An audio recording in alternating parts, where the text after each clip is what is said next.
Welcome to another edition of State Champs Hang Time, Michigan. My name is Lorne Plant, joined by TJ Kelley, Scott Burnstein, Matt Mowry will be along later, as will Derek Blaylock at the end of the show. We've got kind of some fun clips that we found we're going to show to you. And of course, Dan Young will be here for our BCAM segment. He's talking about reaching higher, and he's talking about it in depth. So we're going to actually encourage you to kind of comment on what he said, because I know coaches have got a lot of opinions and things with reference to how that event's going and a lot of things like that. So this is a good podcast, regardless of the crazy week that we've had in terms of the polar vortex that has pretty much canceled most things. It didn't cancel all things. So I do want to tell you right off the bat that HangTime Michigan is brought to you, of course, by Hungry Howie's. It's brought to you by the MHSAA. It is brought to you by BCAM as well. And of course, it is brought to you by Lawrence Technological University. So, all right. So, in fact, we just had Josh, the boys basketball coach, men's basketball coach, I should say, just in the building. We're taking surrounded by Blue Devil ballardom here. That's right. They're taking some pictures and stuff. Yes. I don't know if people know we're on the Lawrence Tech campus. Yes. So we're a part of the culture, and we love what Josh and those Blue Devils are doing, building the program. All right, so let's get to it. We'll talk a little bit about what's taking place kind of this past weekend and this week a little bit. You were at a tournament, the Fast Break Invitational. We kind of teased it last week. One of the games we've got on State Champs this week is, and it was a matchup we were really kind of looking forward to seeing, and that was Muskegon and Belleville. And, Muskegon were the 2014 State Champs in boys basketball. 18. No, 14. 14. We're talking, in football they were. Oh, okay. We're talking basketball. Oh, yeah, it's okay. Deshaun throw it, baby. Yes, exactly. I'm sorry, yes. Because he's talking about... I thought we were talking about Ben Harbor. No. It's, all this... yes. All this game planning for podcasts. It's all good. Our brains were all frozen for periods of time. 14. And you guys who are follically challenged, that's even a harder thing for you. So Thrower and Davis beat somewhat by choice. Beat Yante Maton. All right, but there is football in this. Cameron Martinez is playing for Michigan, so that is exactly. So Belleville was 7-4 coming in. Muskegon was 7-3 coming in. Talk a little bit about that game, that matchup. I really like what Muskegon brings to the table. They've got a couple of transfers, a transfer, Jarvis Wise. Jarvis Walker. Sorry about Jarvis Wise. We'll get it right. A Grosse Pointe South graduate from, I believe, 07 or 08. But So, Jarvis Walker the second, I believe. He brings just a little bit of a dynamic, another scorer to what they bring. Even though he didn't have his greatest game, you could see where he adds to another dynamic. And when they start to really mesh, I think that, in the next couple of weeks, I think that that's Muskegon is a team that can really, make some things happen on the west side of the state, on their path if they ever make it if they do make it to the Breslin. I really like what Coach Trumper's been doing over at with the Belleville Tigers. Obviously losing a lot of players from a quarterfinal team a year ago, it was a solid day of action. It was great to see Hanover Horton, Chad Mortimer, their coach there, is doing a fantastic job, and I really like that the vast majority of his guys are juniors and sophomores, and they're tough. They're tough out there. Toledo St. Francis de Sales they've got a kid going to Oakland University. They've got a great senior point guard who's probably going, who's going to be a scholarship player. And so, I have to give it up to Hanover Horton for taking on that challenge. Yeah. Even though they wound up losing in that game. I really liked what I saw from Renaissance in their victory over West Bloomfield. To John Way, I just want to say, I was talking about this with someone the other day, for really stabilizing what could have been an out-of-control situation. It looked like in December that ship was headed, the way of the Titanic. And, he's got them playing really good basketball and got everyone on the same page. And, some of that backbiting has subsided. And I think they've won 12, or they won like 10 of 12, I think, or something like that. They had a couple of ups and downs, which is kind of expected, with a new coaching change. But they did win the PSL West. When we go on and talk about the DPS playoffs later on, I definitely see them as a semifinalist, where they'll probably be playing, I think, King. And then I think Castech will wind up playing Pershing, after the quarterfinals when all that gets said and done. But that's all for another segment. Right. We did have some basketball this week. Most of the stuff was canceled or postponed due to the extreme temperatures. But they did play at Wayne Memorial on Tuesday night, so I happened to go out there to shoot that for state champs. John Glenn and Wayne Memorial, always a great matchup when they get together. This was a KLAA East showdown for first place. I happened to also be at the game in December. You were at the game in December, and that was won by John Glenn. Again, this was right out of the gate, pretty much. Both teams, I think, either had 1 or 2 games under their belt in terms of when they got together. Then, John, I think it was Joe Moon had 37 in the first matchup. But this was, obviously a big game for both teams.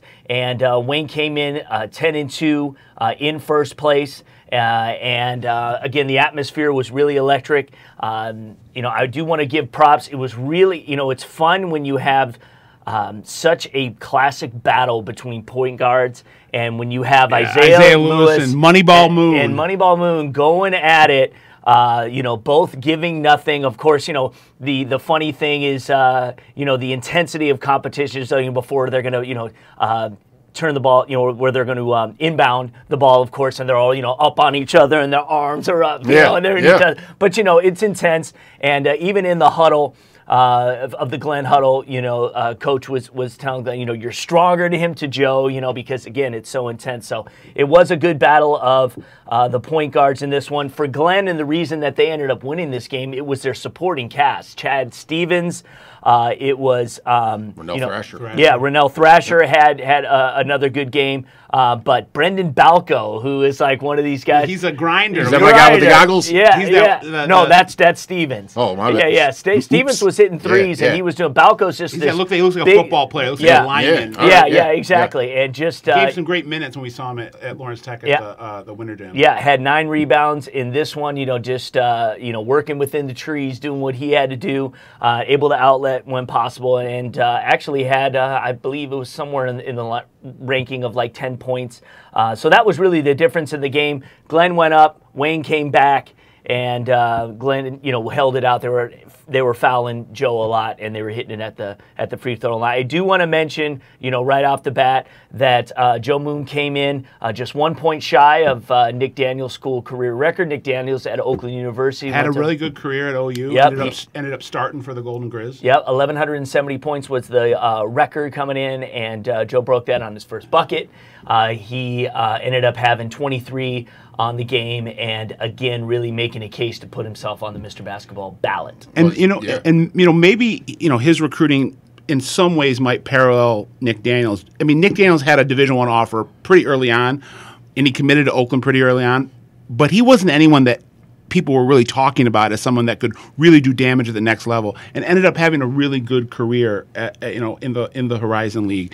And like I said, starting for Coach Campy, I think his junior and senior year. I think one of the things he wound up getting caught up in that 2013 class is that you had guys like, you had James Young, you had Monty Morris, you had Derek Walton, you had Vince Hunter, you had Khalil Felder, you had Denzel Watts, you had so many of other guards in there. Sometimes guys do get lost up in the shuffle. Yeah, I'm just saying in terms of kind of being overlooked, and then all of a sudden, you take a glance 4 years later, and they're doing it on the big stage. They're doing it at the Division I level. Well, good to see that Joe's starting to get a lot of traction now with his recruitment. Yeah. Indianapolis, I mean, they came in and they offered before they even got him down on a visit. I know that was one of the priorities that they were trying to, and they were like, it's too good for us not to bring. And since then, Central Connecticut State, I believe Utah State is now getting involved.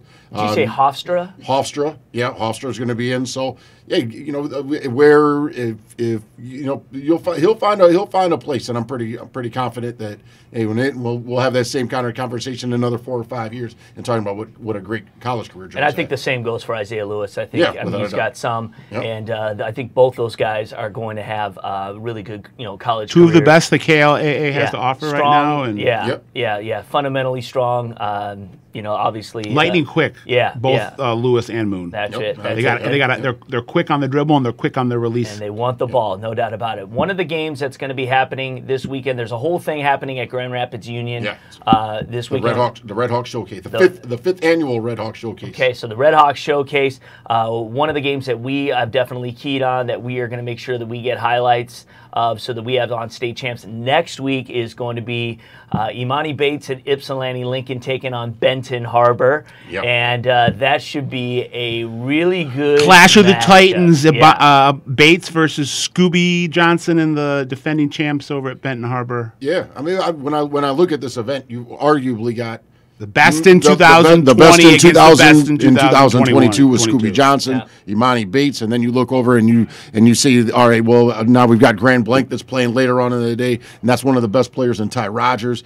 Kevin Rice is really coming along. Cedric Benton's been playing well for Mike Thomas over at Grand Blanc. So you get Ty Rogers there, and then you move it over, and you've also got other guys like, where's my guy? Romeo Weems, number one, playing in the final game. Mr. Basketball, most likely Mr. Basketball for 2019. Playing against Grand Rapids Union. But you very possibly have 3 Mr. Basketballs in this. 3 future Mr. Basketballs. Yes. The next 3 years of Mr. Basketball. Possible. Yeah. And so you really can't go wrong there. And don't forget about Kobe Buffkin, who's arguably the top player in the 2021 class when they tip things off with Grand Rapids Christian playing Kalamazoo Central, which is going to be a big game. Grand Rapids Christian right on that bubble and ready to get into Division II top 10. And for Benton Harbor, it's not just the Scooby Show. I mean, they got Justin Brown, they got Chris Conway. They got some supporting parts that can be kind of equally as explosive. Right. They got be some great. Shaggies to the Scooby. Right. Yeah, right. All right. I like that. Some Thelmas and some Daphnes. The mystery machine. That should be their promotional poster. They should be in the mystery machine, and they're all there. Scooby driving the word, Coach Sterling driving the bus. Then got it. Some scrappies too. Some scrappy news. Yeah, I like that. So again, that's at Grand Rapids Union all day Saturday. Yep, right around the corner for Mr. Burger. Yeah, there you go. Exactly. Talking about Mr. Burger. So you got to make that a 1-2 thing. You got to make sure you go to Mr. Burger, and then of course enjoy. Let me just mention one thing real quick. I got to get to see Milford this week. I actually went to go see Walled Lake Northern, thinking they were going to go 15-0 and win an all-out LVC title. Yeah.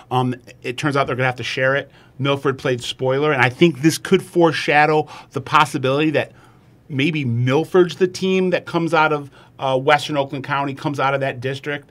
They're 11-3 right now. They had Walled Lake Northern's number. They got Gunnar Gustafson, one of the best centers in Metro Detroit, going to Lawrence Tech. Got a nice guard in Nolan Rand. And they just play with a lot of grit and a lot of heart and soul. Dave Gilbert's doing a great job. So look for Milford as a possible dark horse in the tournament. All right, cool. As far as rankings go, we got a couple minutes here. I know we don't have it in front of us here, but he does. Yeah, you know what? And so you could talk. Yeah, you could talk about just some of the things that are notable with reference to this week's boys basketball rankings. Well, I kept University of Detroit Jesuit went up to win at Flint Beecher by a 1 point on the road, tough battle. So they're still number one. They're still number one. I didn't move Flint Beecher down at all in Division III just because they lost to University of Detroit Jesuit, who I don't think that any Division III teams can beat. I just think that UD Jesuit is if you're the top of Division I, I think that they're the big dog teams. Yeah, they're the big dog. 6-time defending. I would love to see League champs. I'd love to see like Division IIs. And they lost to River Rouge, which is no joke. So right, So I mean, they are where they are. I really like Carmen Ainsworth. One test that I'm looking for later on down the road is February 12th when Carmen Ainsworth in the current Division III. Division I, number 2, plays host to Clarkston, who's number 3 in Division I. I think that's going to be a great rematch of the quarterfinals last year. Yeah, and they can definitely make that happen again this year. I like that they've been doing this. They always play in the regular season. Yeah, at the end of the year, they've already playing a home and away. we've got the PSL playoffs that are coming up, so all records out the door with number 4, Detroit King. You've got Cass Tech, who's still in there at number 10. I still like what Roseville's doing. In 2 weeks, we get to see the Catholic League, so we'll get to see Catholic Central and UAD Jesuit. Take 3, I guess. But I'm excited about Division 1, but pretty much everything is stabilized. In Division 2, a lot of the same there, just because, outside of Benton Harbor losing this past Saturday at DEPSA. And DEPSA's a tough place to play. And don't forget that they're still the division, that they're still the defending champions in Division 3. So I moved up DEPSA for their win, obviously, against Benton Harbor. Had to move Benton Harbor down in Division 2, which is actually absolutely packed. When we talk about the New Havens, you talk about the Benton Harbors, you talk about the Williamstons, and obviously River Rouge. I think that those are the probably the 4 top teams right there. There could be, obviously, you've got Bridgeport, you've got some other teams. I do see Grand Rapids Christian that kind of moving in, and then we had Bellevue beat Athens in battles of 1 and 2 in Division 4, and I think that people are starting to realize that these teams are for real down in that wonderful Irish Hills region. Right. Okay, good. You can read it all at statechampsnetwork.com. Check it out. TJ updates his rankings every week, so sometimes you have very little movement, especially when we're doing weekly rankings. So, but check it out, and you can always comment. And again, there's also some good games on there to go that they've got matchups coming up. So if you're a Hoops fan, it tells you what's coming up. So what's coming up on this particular program is the grab bag. That's next. Fundraising should be fresh, flavorful, and simple. We have the perfect solution at Hungry Howie's. Dough Raiser. Your team or school can sell paper pizza certificates that can be redeemed for 1 medium pizza at participating locations. We've been doing this fundraiser for about 4 years, and it's the easiest and best and most profitable fundraiser they have in Michigan. Go to doughraiser.com to learn more and sign up. Your next fundraiser comes with flavored crust. Welcome to Hungry Howie's Dough Raiser.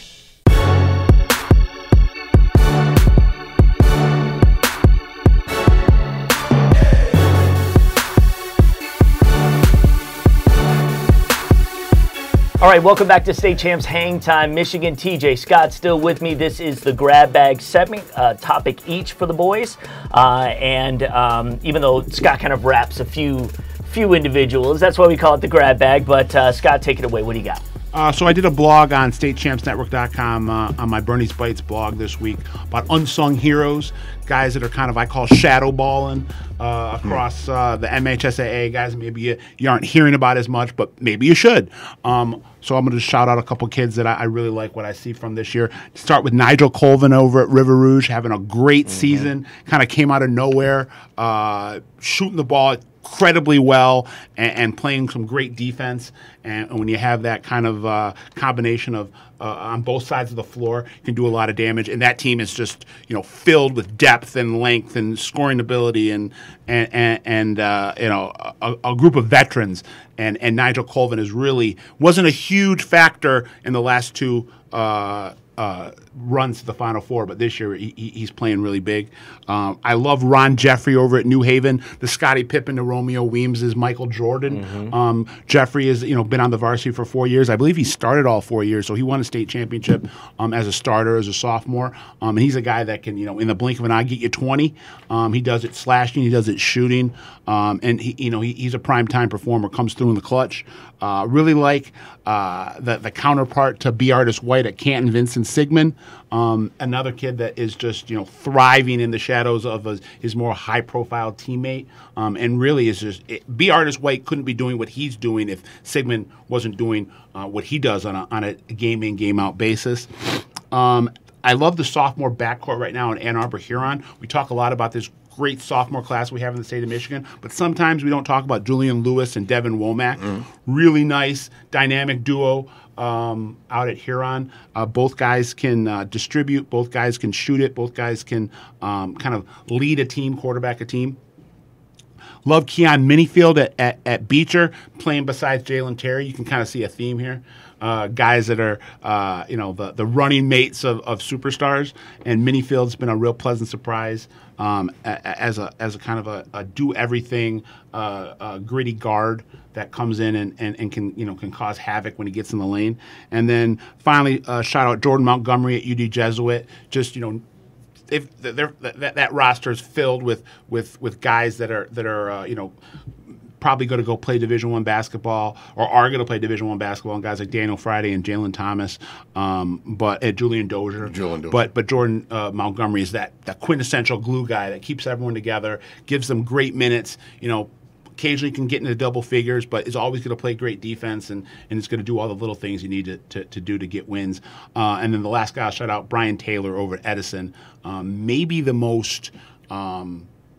Maybe the Division I recruit in this area that's getting the least amount of hype, but maybe deserves a lot of hype because he won a state championship last year and just playing great basketball for Edison right now. All right, quickly, you got a commitment and a transfer news. Yeah, so Yusuf Jihad, one of the most intriguing prospects, definitely in the post in the class of 2019, committed to Oakland University. He's from North Farmington. A lot of people are making comparisons to Keith Benson, who was a raw, under-the-radar big at Country Day, that, in fact, Yusuf Jihad's head coach, Todd Negoshian, when he was an assistant for Greg Campy, recruited out of Country Day. They brought him over to OU, and he became, an OU legend. I know, amazing. From a walk-on. Right. I mean, just... Yeah. And he was playing behind the Tappets. I couldn't believe it. Behind Daniel Lochoa. I couldn't believe what he turned into. It just blew me away. What a coaching job. This is Yusuf Jihad's first year starting. He only averaged about 4 points a game last year and about 10, 12 minutes of action. This year he's averaging about 17 points, 10 rebounds, 3 blocks a night. He just turned 16, so he's a young senior. He could be in the 2021 class. Yeah. When I've talked to someone. So this guy is really just scratching the potential, or scratching the surface on his potential, and I think has a chance to really excel at the next level, at the Division I level. And then really big transfer news mid-season. We see a lot of transfers in the off-season. We don't see a lot of them mid-season. But one of the top sophomores in the state of Michigan right now, Julian Roper, 6'3" guard, already has an offer from Iowa. Has been starting at Country Day since his freshman year. He made the move last week over to Orchard Lake St. Mary's. I don't think he's going to play. He might be actually eligible to play right away because he moved into the dorms. And there's a rule within the MHSA. I think the Catholic League is kind of like implemented, that he'll have to sit until the end of the semester. Well, from what I understand, it's the school. Orchard St. Mary's is saying that you have to do a semester self-implemented. Yeah. But they're going to be Orchard Lake. You talk about Kareem Rozier. You talking about Lorne Bowman, Julian Roper, all together in the same lineup. You talk about the young and Peter guys, Nowocki, who also just got a Division I offer from OU. So you have potentially 4 Division I players on that 2020 Orchard Lake St. Mary's team. Okay, not too shabby. Cool. Todd Covert, hands full. Yeah, Julian Roper had 36 in a game against Oak Park a couple weeks back. So he's a guy that can score the basketball. He's pretty electrifying. A lot of people don't know that he's got a brother, 7 handicap. Yeah, 7 handicap. Pretty good golfer. Always wearing his Titleist hat. Josh Roper, who also made the move over with him, and will be on the Eaglets basketball team next year. Let's see if he'll have to sit for golf. All right, quickly, we'll wrap the grab bag. PSL playoffs, all kinds of havoc wreaked again by the weather this week. But in this case, you think it's a great thing. I like this idea, and it happened last year. The PSL playoffs got pushed back just because of the weather. What they did last year, and they're doing it again this year, they're having all of the quarterfinal games at Detroit King, and so that'll be on February 9th. What it'll allow you to do is walk in at noon, watch 8 PSL teams, 4. You're going to have King, Cass Tech, Pershing, Henry Ford more than likely will be there. Same thing with Renaissance. And we'll see who else. And we'll see who else is. We'll see who else is there. This is what you sent me on Monday, and so I think that's but CMA will probably want to beat East English Village. I don't think that Cass, Ford or let's say this Cass and King, I don't think really going to have any problems. Douglas and Ford's going to be interesting just because you never know what Pierre Brooks can do, outstanding sophomore. But one of the most natural scorers the PSL has seen in a while. Yeah, and I mean they acknowledged that last year with him being the only freshman ever to make all PSL. That's a good thing for Pierre, and for the future of the Detroit. He's being coached by his dad, and has been coached by his dad. I know that he's got numerous offers and stuff like that. He didn't have a 50 ball a couple weeks ago. Yeah, if not 49 or 48, we'll call it 50. I'm a rounder upper. But yeah, right after that, then we've got the semifinals, which are going to be at Cass, and then the finals are also going to be at Cass, which I like. Just because the city might as well, or the DPS might as well take advantage of their own facilities and use that. And not only that, Cass Tech is right next to downtown, and I think that there's a lot that's going on at what's going on downtown. Go down and experience the new opportunities. Even though I do like Callahan Hall. But you need 7,000 people in Callahan Hall really to make it. To give it the atmosphere that it deserves. Where you're going to where you can easily get 3,000 people for the city championship. Take advantage of, like you said, take advantage of the rebirth of the city. Yeah, take advantage of the quarterfinals, which again are all going to be at King High School Saturday, February 9th. Games begin at 12, and the final game will be at 5:15. So all at King, so you get basically 4 games that day. That's efficiency right there. Yeah. That's about an hour 25 minutes. Yeah, and then if you love it, and again, you're basically going to get to see most of the PSL. Yeah, which is a rare opportunity to get to do that. And then the semifinals will be the following Tuesday, the 12th at 5 and 7:30. Again, both at Cass Tech. Finals on the 15th, 2 weeks from today, 7 o'clock. Always.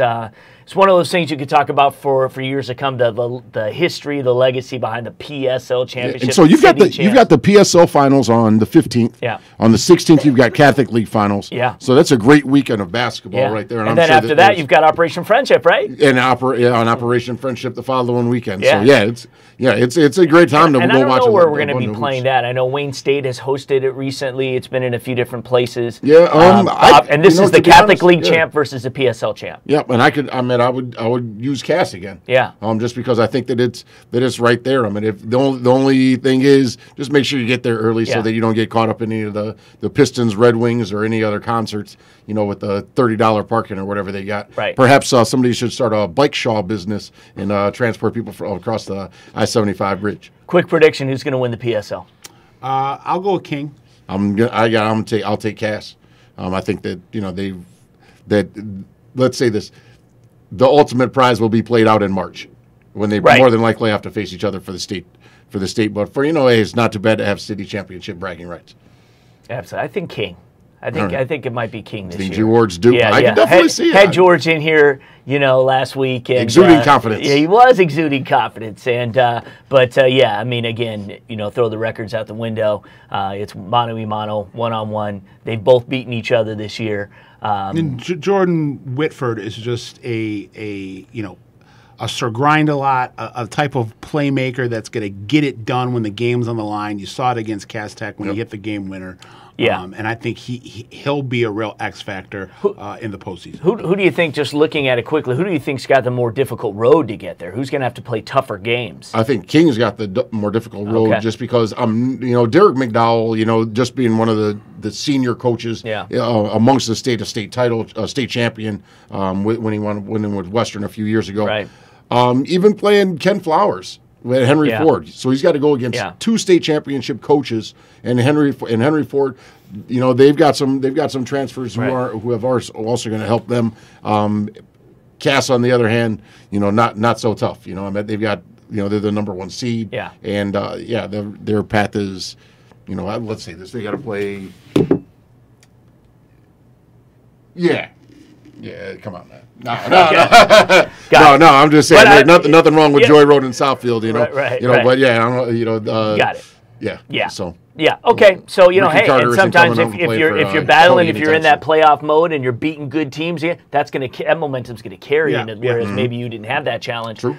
So it can work either way. So, gentlemen, thank you. It has been fun as always. Again, read Bernie's Bites, StateChampsNetwork.com. Read Kelley's rankings at StateChampsNetwork.com, and we'll have a lot going on as obviously basketball gets gets heated up now. We're going to talk girls basketball with Matt Mowry next.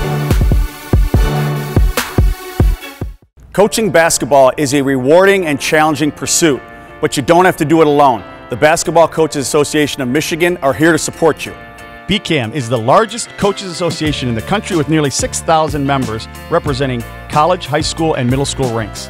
Members have access to drills, clinics, job opportunities, and it's the only way to vote for our annual awards, including Mr. and Miss Basketball. Join today by visiting bcam.org, because better coaching always matters.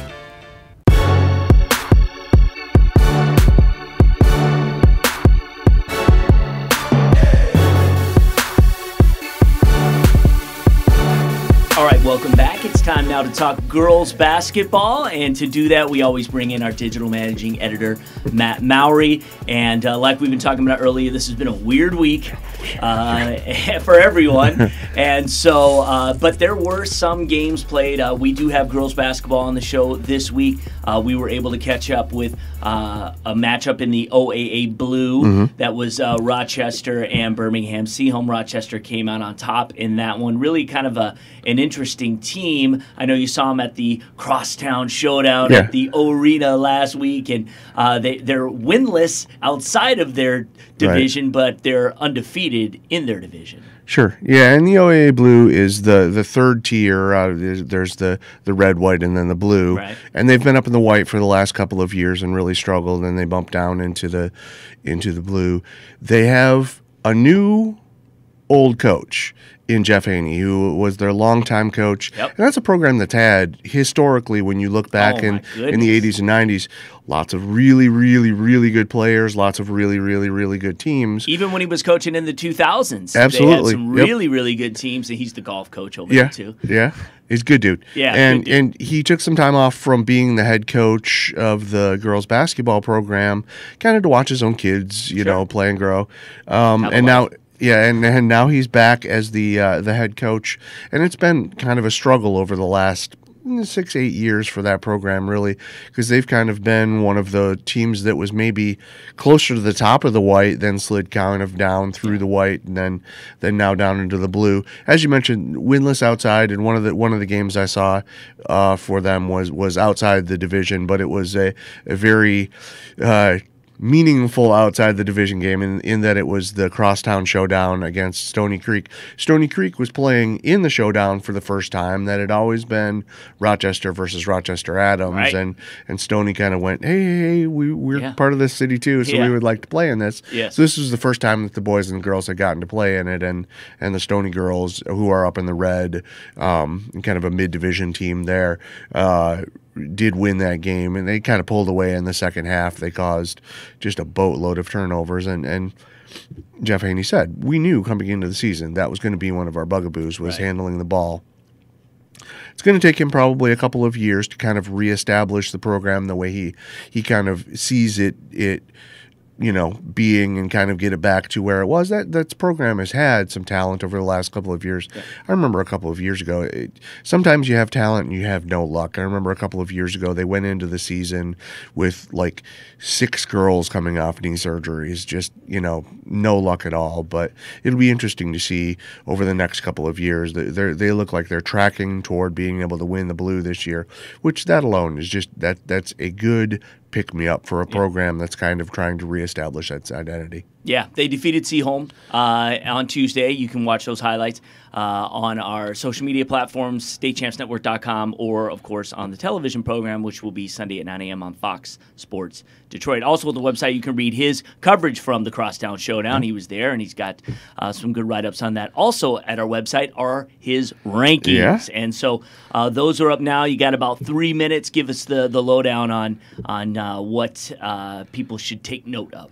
Not a lot of movement in the rankings, simply because nobody's played a lot of games. I mean, the one and only big matchup maybe over the last week or so was the Pewamo Westphalia, who was at the time number 1 in Division III, taking on Detroit Edison, number 1 in Division II.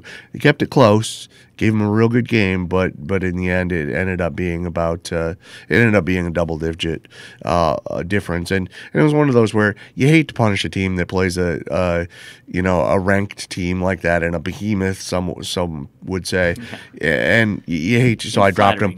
I dropped them a spot. You know, and Michigan Center, which has been on a roll all season long and is still undefeated at 11-0, you know, took over the top spot in D3. That's really the only, you know, large movement we had. We had a couple of other teams, Brighton, who's been on a roll all season long in the KLAA, kind of bumped into Class A's, you know, or Division I's last spot.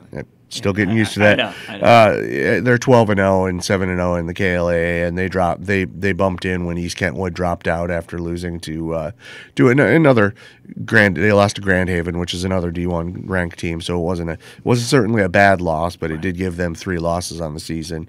And then down in the lower divisions, Brown City knocked off Sandusky in a conference rivalry. So we just kind of swapped those two teams. Sandusky dropped into the D3. Honorable mentions, and Brown City moved up into the D3 rankings. Okay, cool. Before we let you go, and I know this is just kind of off the top of your head, we've had so many postponements and whatever. Is there anything you're looking forward to coming up here? Friday nights games there are going to be some good ones, you know, provided that people play, knock on wood. Okay. Midland Dow Saginaw Heritage is a good one. Freeland is playing Alma in the TVC Central. And Grass Lake is playing Michigan Center, and that should be one of the big tests in the Cascade for Michigan Center, and it's on the road at Grass Lake. Okay. That Grass Lake team is young, but they've got a lot of young talent on the team. A couple of those kids that, you know, made it into those top freshmen lists. One of them is from Grass Lake, Lexus Bardisser. So it's one of those that should be kind of a key measuring stick for them in conference. Okay, cool. So that's just a couple options if you want to go check out some girls basketball tonight. We actually have to quickly turn this podcast around. So yes, tonight, Friday night, and that's it. Again, otherwise go to statechampsnetwork.com, and Matt's got everything laid out there. Stories, again, blogs, and of course rankings and all of that. So check it out, consume it, and hopefully next week we'll get things back to a regular schedule. Smooth out. Exactly. All right, man. Thanks for being here. So, I got my start in officiating when a friend told me I should try it. At first I just did basketball, and I got hooked. Before long, I added baseball, softball, football, and volleyball. I really enjoy giving back to the game, working with kids, and working with my local association to recruit and train new officials. I would like to say to anybody that officiating is a great way to help kids and stay connected to the game. We always need new officials. There's help wanted, just listen.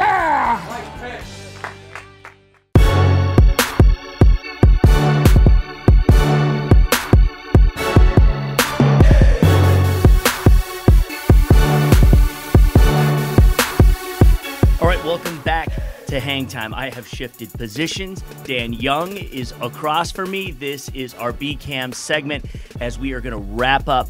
Well, for the most part, Derek Blaylock will come in and we've got a little highlight thing to show you. We want your participation in that. But right now, we want to talk about Reaching Higher. In fact, this is Reaching Higher Week on the State Champ Sports Network. So we had Dan doing our MHSA Minute, kind of giving the overall structure, kind of what it is and when it started. And then we also talked about it in our Fast Break segment and basically when it is and what an athlete is going to experience at Reaching Higher. But now let's get into some of the questions. And you've been getting inundated, just in terms of what's happening and how things should go, so take it away. So to give you the history, okay, the NCAA has, this is Miles Brand, who was the president of Indiana University with Bob Knight, all that Miles Brand, who has since passed. And that he was with the NCAA pushing to get some of these events in the summer to be run by high school coaches. That's what we do. That's what we want to do. So in 2009, the MHSAA approached us, and we were working together on let's try to run an event. At that time, the state of Indiana ran an event, and we started ours very similar to Indiana. We called it Reaching Higher. It has basically been an improved model till now. It has been a certified event. It's been a non-certified event. One year we had to take it off because the certification changed to where each high school coach would have to pay upwards of $100 to work a one-day event because of the certification process, fingerprinting, all these things. it's so now with the FBI coming out with this boom of, what I think most of us probably knew, that there is some things going on behind the scenes when it comes to boys recruiting. The NCAA started the Condoleezza Rice. She's the head of this new committee to try to clean up summer recruiting period. So the NCAA decided to give high schools 2 weekends in June to run events. That looks like from the outside that we would fill every minute of that, but here's how it really works. The NCAA established or gave the National Federation of High School Coaches, or high schools, the certification process, and MHSAA is a National Federation High School governed by the National Federation High School. So every state who are in the National Fed can run an event through, in our instance, through the MHSAA office. So when I'm on conference calls with other states and saying, how are we going to work this out? Actually, Indiana and Michigan are the leaders. We've been doing this since 2009. This is the exact event that all states could run. So from that perspective, it's very exciting. We could get into why are we only going one day? Why aren't we going full team camps? There's a lot more that's to it when it comes to that. So because this June are new dates, we decided to move the guys and the girls to June as opposed to July. We used to fight AAU, and our best players would obviously be going to big tournaments, which they should be. And so we always fought that. That's why we went non-certified, so we could at least get a good window of kids for D2 and below, junior college, NAI, D3 and such. So that's where we're at right now. It being moved to June, we decided that our feeling is we're hearing that the girls' window will also hopefully be moved to June next year. And so when it comes to cost, and again, the NCAA gives us no money to run these events. These are run by volunteers. We have to rent facilities. We have to get gear. And we can't use any sponsors for the gear because of the Nike and Adidas. And I mean, we'd love to use them, but there's a lot of stipulations. The certification process from the National Fed has not even come out yet. So we're hoping in the next any day now in February, we're going to get the exact process of how we apply to run Reaching Higher. We're going to go ahead and run it. We feel that the certification will be through the MHSAA will be sufficient, but we're still not there yet. It's been that quickly of a change. So I know I'm long-winded here, but that's where we're at right now. I have been in contact with the men's Division I assistants and head coaches and anybody I can get a hold of during this entire process. And so when a lot of coaches say, we should run team camps, there's a lot of things we could do and we would maybe do down the road. But as I spoke to our college coaches in our state, there are 7 Division I men's programs. And when I say men's, because it's moved to June because of the men, the mandate from the NCAA about the men's side, I've been in contact with those coaches, and they have established team camps. And so to disrupt that and the funding that goes back to their school, we weren't ready to, nor was the MHSAA jump on board to full team camps for entire weekends. So the model we're hearing in the country is one-day showcases, at least for this summer, sprinkled in June. So Ohio will have a day. Indiana will have a day. Michigan, Wisconsin. Other states have chosen not to run events. So that's been a big problem. So the example, New York, the state of New York, they have 3 associations. So they have the MHSAA would be the most of the state, example, MHSAA. But then their New York City Public and their New York City Private are separate associations. They play for separate state championships. So New York City Public and New York City Private are considered affiliate to the National Federation of High Schools. They're not invited to the June events.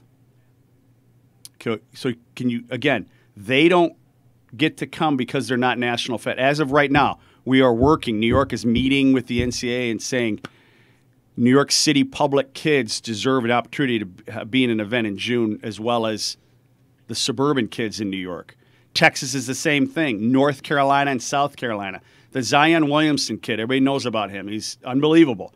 He went to a private school in South Carolina. He would not have been invited. So because the National Federation has been asked, or the NCAA gave it to the National Fed, they're going to govern it the way they are going to govern it, which is only their schools. So in our state, it's 99.9% of our schools are National Fed. In other states, it's a problem. Okay. So that's a lot of information. It's a lot. Yeah, and this is good. I apologize. No, that's great. It's a lot. This is the platform. I think we can carry this conversation into future weeks. So what you can do is, obviously, after watching this, you have questions, submit them to us. You can put it on our Facebook feeds. You can comment there. You can send us emails. Contact us at statechampsnetwork.com. We have Dan here. We can get to some of those and address some of those, and maybe we'll do that next week. Quickly, just before we let you go, the day of the event and where it is. Okay. The day will be Sunday, June 23rd at Milford High School. And you may ask, why Milford High School? Well, they have 5 floors, fully air-conditioned. We used to do it at South Line. It was perfect. It was great. And there's other facilities that are great. But Milford, kind of middle of the state, a lot of people can get to it, and it has air-conditioned because one year we had a nightmare where kids were sliding around. So it's one of the things that Milford has done a great job. Their athletic director is just a tremendous help. Yeah, for sure. It's hard to believe we're talking about air conditioning, but they will warm up. Believe us. So, and then quickly, how do the application deadline and how do coaches submit applications? So the entire month of February will be the nomination process from BCAM coaches. Obviously, we want everybody to be a BCAM member, but if a student athlete is not a BCAM member, they can play for a BCAM member coach. They can still be nominated by a coach.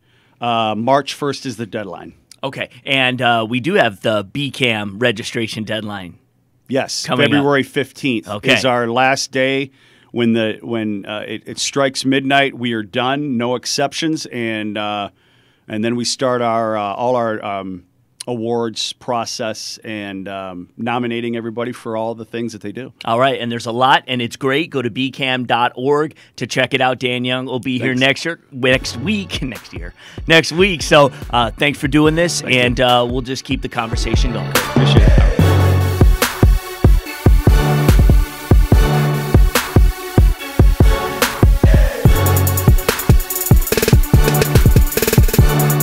All right, welcome back to Hang Time. Derek Blaylock, the producer and editor of the program, in the house. And this is kind of our final thing that we want to do each week, kind of send it out on a high note. And that is kind of great plays, things that you captured while you were in the stands at a basketball game. We're going to give you a couple examples because we saw this on Twitter, and some of these are really cool. And if you happen to catch something, send it to us. Derek will tell you how to do that. But first off, what do we got? Yeah, absolutely. We had a couple plays this week. From Pinckney, we had a last-second shot. Here we go. Check this one out.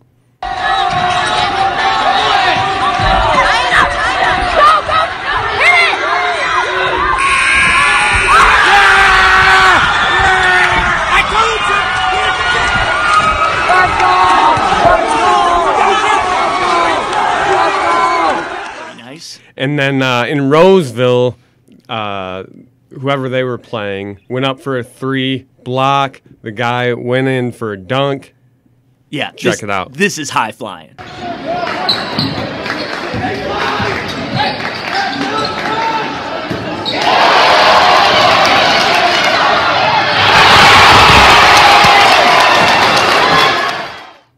So as you see, that's what we're looking for. How do they get us what we need? Yeah, absolutely. You can either tweet us at State Champs Network, or if you send them to my email, Derek, D-E-R-E-K, at yellowflagproductions.com. It should be right on the bottom of the screen. So Derek, D-E-R-E-K, at yellowflagproductions.com, and we will show them next week. All right, so this man's got to get to work because this is like a quick turnaround for us on a Friday. Polar vortex. Hopefully we see no more of that ever again. Next week's supposed to be much better. We'll have a lot going on. We'll talk about it next week here on HangTime Michigan. Thanks for